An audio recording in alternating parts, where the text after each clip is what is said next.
I need more children. I need more. Chief, do not worry. I will get you more children.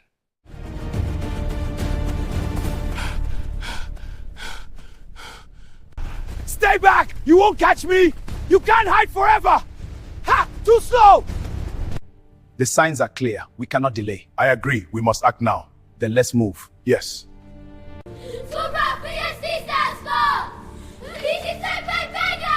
Come. I have more of this food. If you follow me, I will make sure you get more. The night they finally caught him. He was not screaming. He was not begging. He was not even pretending to be mad anymore. He was calm. Too calm.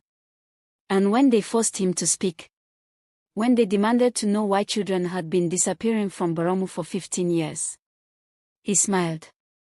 Because the truth was far worse than anyone had imagined. This is the story of Baramu. The village that trusted too easily. The village that slept too peacefully. The village that never imagined evil could live among them. Disguised as something harmless. Before the fear, before the disappearances, before the crying of mothers became the sound that defined their mornings, Baramu was peace itself. A quiet village surrounded by thick forests and fertile land. The air was always clean. The streams ran clear. The people lived simply and happily. In Baramu, no one locked their doors at night. There was no need. Everyone knew everyone. Everyone trusted everyone. Children ran freely through the dusty paths, their laughter echoing between mud houses. Women gathered at the village square to trade food and gossip. Men worked the farms from sunrise until the sky turned orange.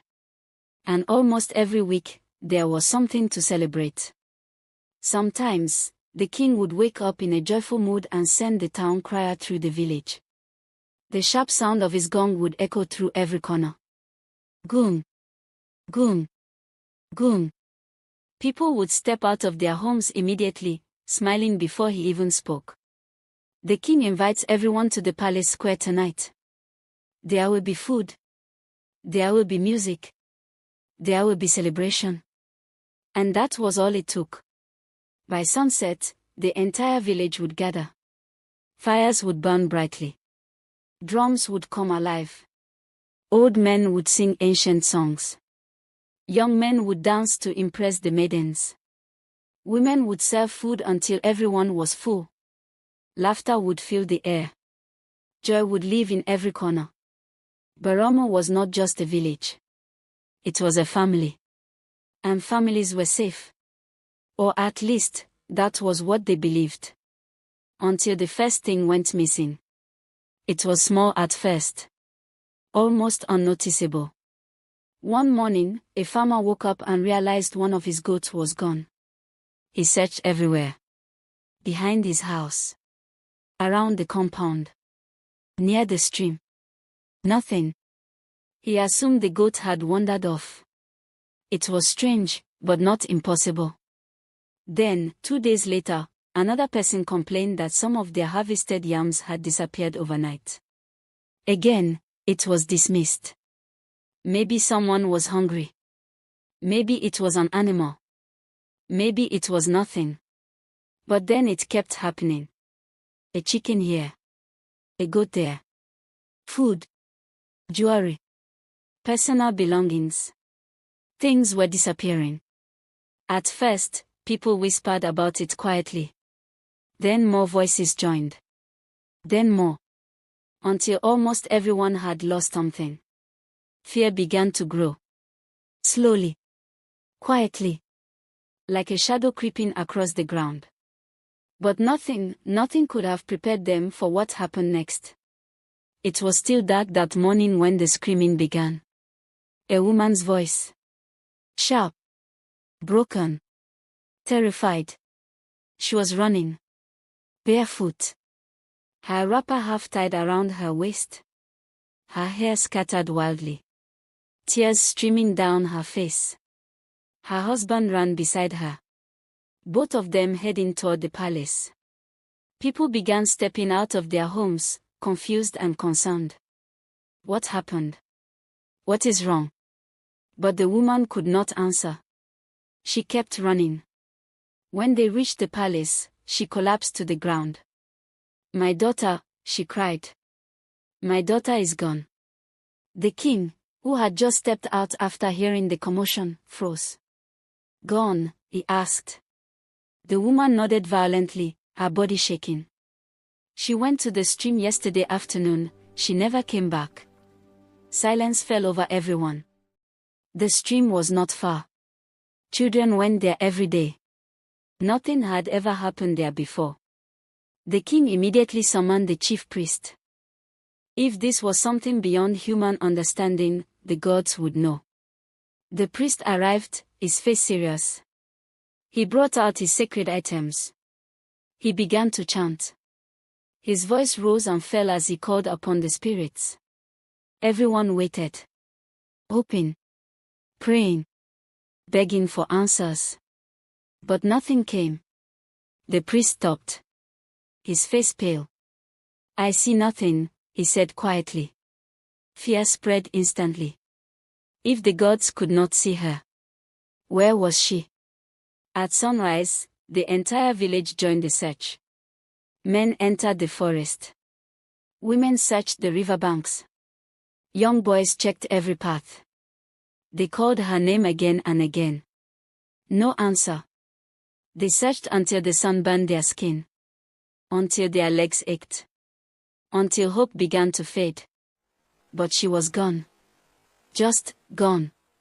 No body. No footprints. No sign of struggle. Nothing. Her mother cried until her voice broke. Her father sat in silence, staring into nothing. And Baramu felt something it had never felt before. Fear. Real fear. Days passed. The village tried to return to normal. They told themselves it was an isolated incident. Something rare. Something that would never happen again. But they were wrong. 1 week later, another child disappeared. This time, it was a boy. He had been sent to the market. He never returned. That was when panic truly began. Because this was no longer an accident. Something was happening. Something evil. And it was living among them. Parents stopped letting their children go anywhere alone. Children who once ran freely were now watched closely. The laughter that once filled Baramu began to disappear. Replaced by whispers. By suspicion. By fear. And then, it happened again. And again. And again. Children vanished from the stream. From the market. From the paths between houses. Some disappeared in broad daylight. Others vanished without a sound in the night. No one saw anything. No one heard anything. It was as if the earth itself was swallowing them. The king sent his strongest warriors to neighboring villages. They carried messages of warning. They asked questions. They searched for answers. But no one had seen the children. No one knew anything. It was as if they had never existed. Baramu was no longer the same village. The drums stopped playing. Celebrations ended. People stopped smiling. Every home became a prison. Every parent became a guard. Every child became a target. And every night, the village slept with one eye open. Because no one knew whose child would be next. At first, they believed it would stop. They told themselves evil could not survive in Baramu. They told themselves their gods would protect them. They told themselves this was only a test. But evil was patient. And evil was already inside their home. Weeks turned into months. Months turned into years. And the disappearances did not stop. They became more frequent. More deliberate. More terrifying. It no longer mattered where a child was. The stream was no longer safe. The market was no longer safe. Even the compounds of their own homes were no longer safe. One afternoon, a mother sent her son to deliver food to his father at the farm. The distance was short. A path he had walked hundreds of times. He never arrived.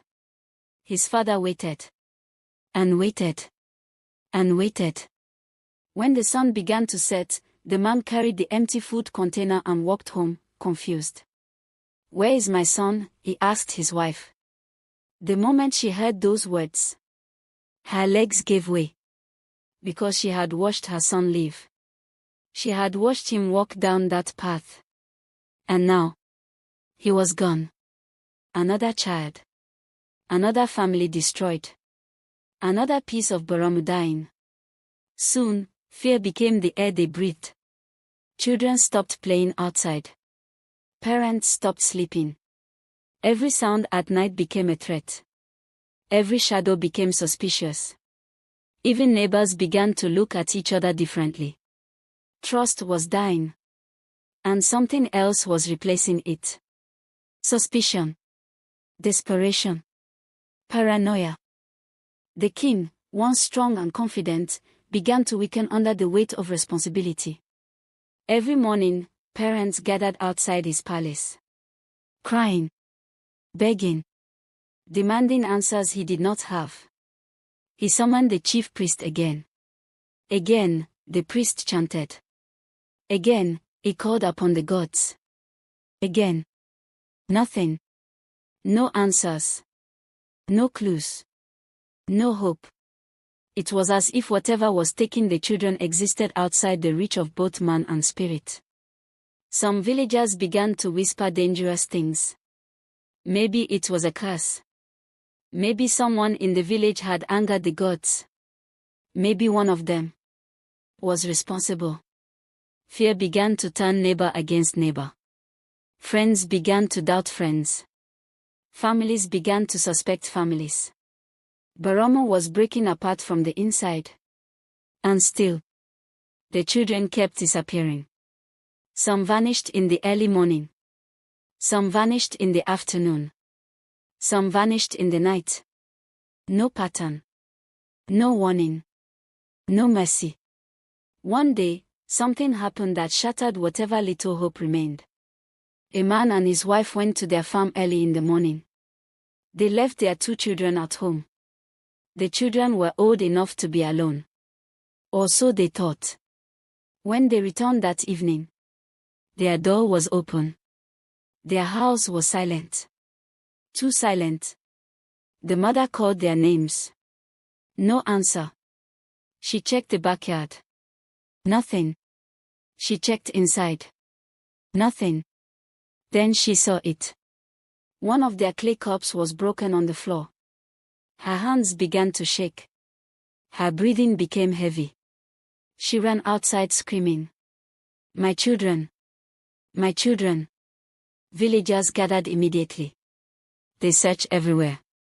They searched until night fell. But deep down, everyone already knew the truth. The children were gone. Taken from inside their own home. That was the moment Baramu truly understood. There was nowhere safe. Nowhere. Mothers stopped leaving their children alone even for a moment. Some carried their children on their backs everywhere they went. Some stopped going to their farms entirely. Hunger began to grow.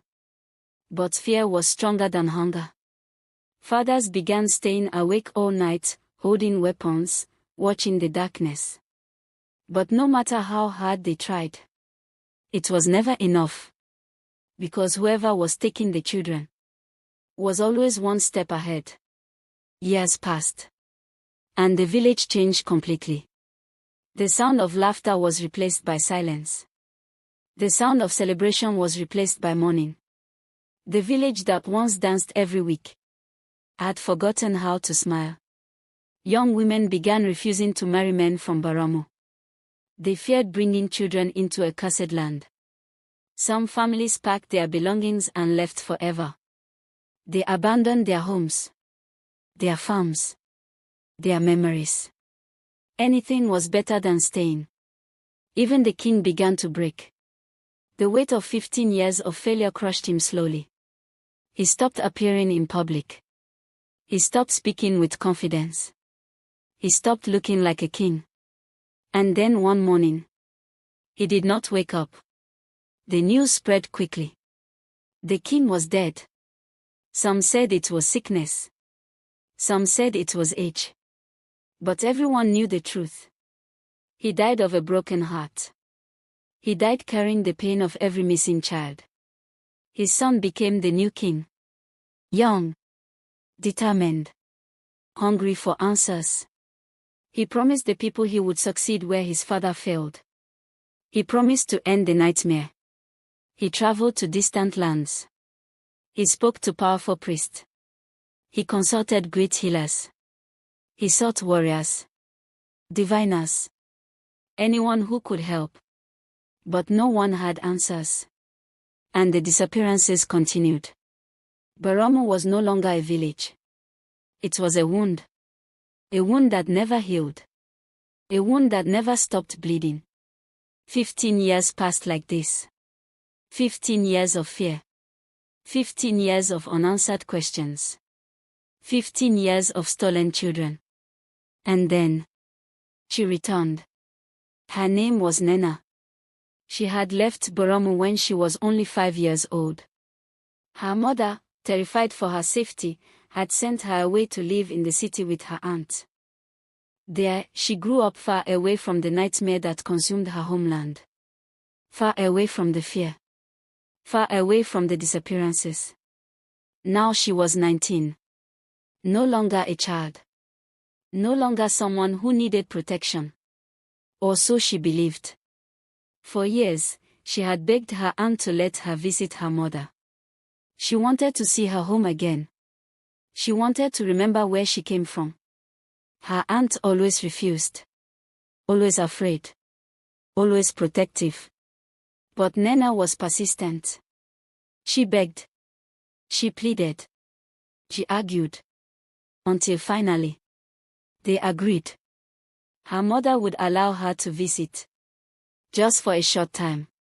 Just long enough to reconnect. Just long enough to remember. They believed she was safe now. They believed the danger was less. They believed wrong. Because the moment Nena stepped back into Baramu, she felt it. Something was wrong. The village was quieter than she remembered. Too quiet. The air itself felt heavy. And the people looked different. They did not smile. They did not laugh. They watched. They observed. They carried fear in their eyes. And Nena did not yet know it. But her return was about to uncover the secret that had been buried for 15 years. A secret that someone was willing to kill to protect. From her very first night back in Baramu, Nena could not sleep. It wasn't the bed. It wasn't the room. It was the silence. The kind of silence that did not feel peaceful, but watchful. Her mother slept beside her, breathing slowly, peacefully. But Nena lay awake, staring into the darkness. Listening. Waiting. She did not know what she was waiting for. But deep inside, something felt wrong. Morning came with the sound of roosters crowing and women sweeping their compounds. For a moment, everything looked normal. Her mother smiled at her. "My daughter, you will follow me to the market today." Nene nodded. She was excited. She wanted to see everything. To remember everything. To feel like she belonged again. They walked together through the narrow village path. Women greeted her mother warmly. Some of them looked at Nena with surprise. Others with pity. Others with something she could not explain. The market was alive with activity. Women shouting prices. Children running between stalls. The smell of roasted corn and fried akra filled the air. For a moment, it felt like the Baramu she had heard about in stories. But then, she saw him. He sat on the ground beside a small stall. His hair was thick, dirty, and tangled. His clothes were torn beyond recognition. His beard was rough and uneven. He was muttering to himself, laughing strangely, rocking back and forth. A madman. Nena had seen mad people before in the city. But something about this one felt different. He suddenly stood up and walked toward a nearby woman frying akara. "Please, give me food," he said weakly. The woman ignored him. He laughed again. A dry, empty laugh. Then walked away slowly. Nena watched him the entire time. Her eyes followed him until he disappeared. That night, as they ate dinner, she asked, "Mother, who is that madman in the market?" Her mother barely looked up. "Oh, him." He shrugged. "No one knows where he came from." Nena frowned. "No one." Her mother shook her head. "He has been here for many years. Even before I left the village." She paused. People stopped asking questions. They both laughed lightly. But Nena did not laugh for long. Because something inside her refused to let it go. That night, she dreamed. She saw children running, laughing. Then suddenly, a hand grabbed one of them, dragged them into darkness. She woke up breathing heavily. Sweat covered her body. Her heart raced violently. It was just a dream. But it did not feel like one. Days passed. She continued following her mother to the market. And each day, she saw him. The madman. Always there. Always wandering. Always watching. Always begging. Sometimes laughing. Sometimes silent. But always there. Then one afternoon, something happened. Nena was returning home alone. Her mother had stayed longer at the market. The sun was beginning to set. The path was quiet. Then suddenly, she saw him. The madman. Walking toward her. He was laughing loudly. Shouting nonsense. Swinging his arms wildly. She froze. Her heart began to race. As he passed her, she noticed something. Something small. Something strange. His hands. They were clean. Not completely clean. But too clean. Too smooth.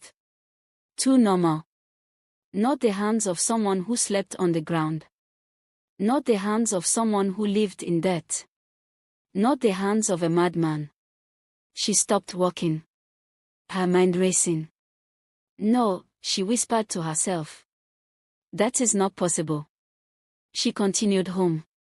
But her thoughts remained behind. That night, she could not stop thinking about it.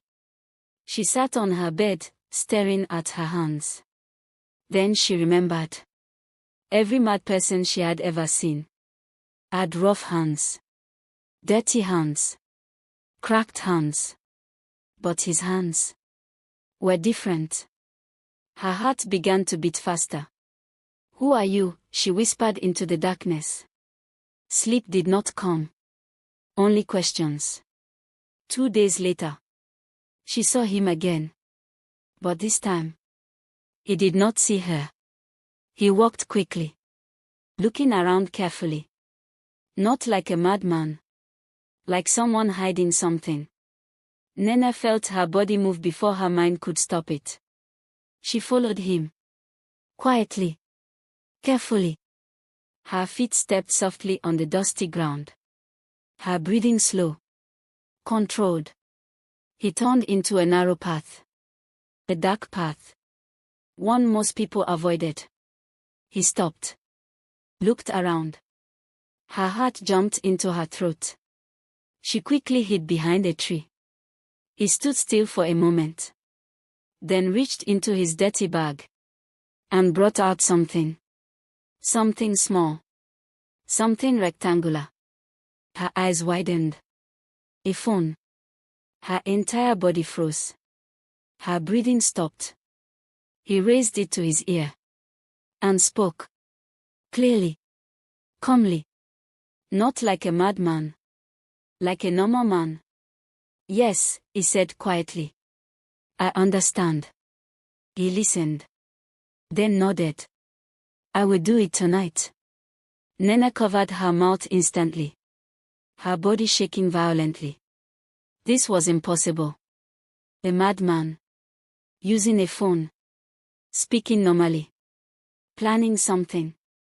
Fear wrapped around her throat. She tried to step back slowly. Carefully.